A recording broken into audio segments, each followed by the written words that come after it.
Hello friends, எல்லோரும் எப்படி இருக்கீங்க? நான் உங்கள் விஜி. இன்றைக்கி நான் உங்களுக்கு உருளைக்கிழங்கு மசாலா. இது ரொம்ப ரொம்ப வித்தியாசமான ஒரு மசாலாங்க. இது கொஞ்சம் கேரளா ஸ்டைலும் மிக்ஸ் பண்ணி, நம்ம தமிழ்நாடு ஸ்டைலும் மிக்ஸ் பண்ணி நான் செஞ்சுருக்கேன்.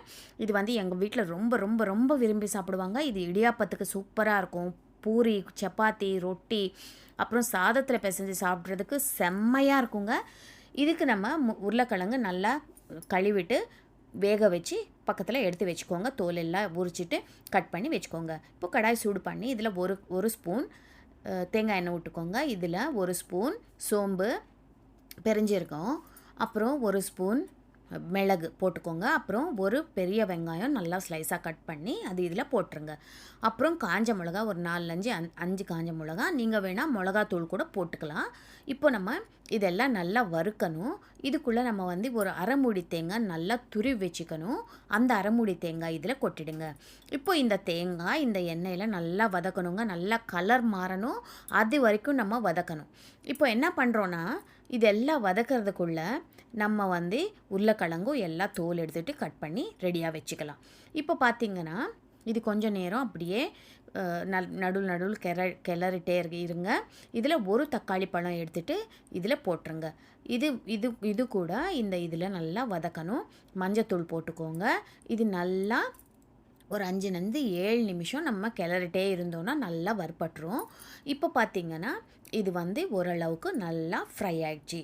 இப்போ இது நம்ம ஆற வச்சுக்கணும். ஆற வச்சுட்டு அப்புறமா இது நல்லா மிக்சியில் போட்டு மையாக அரைச்சிக்கணுங்க. இது எவ்வளோ சாஃப்டாக நம்ம அரைக்கிறோமோ அவ்வளோ குழம்பு நல்லாயிருக்கும். எப்படியும் தேங்காய் போட்டதுனால சூப்பர் டேஸ்ட் இருக்கும். பார்த்திங்களா அந்த பேஸ்ட்டே எப்படி இருக்குது பார்த்திங்களா? செம்மையாக வரும் இந்த குழம்பும். இப்போ நம்ம கடாய் சூடு பண்ணி அதில் 2 ஸ்பூன் எண்ணெய் விட்டுக்கோங்க. அதில் கடுகு போட்டுக்கோங்க.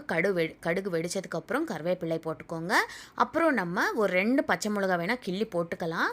ஏற்கனவே நம்ம காஞ்ச மிளகாய் இதில் போட்டதுனால பார்த்து போட்டுக்கோங்க. இப்போ நம்ம அரைச்ச விழுது இந்த எண்ணெயில் நல்லா போட்டு வதக்கணும். தேவையான அளவு உப்பு போட்டுருங்க.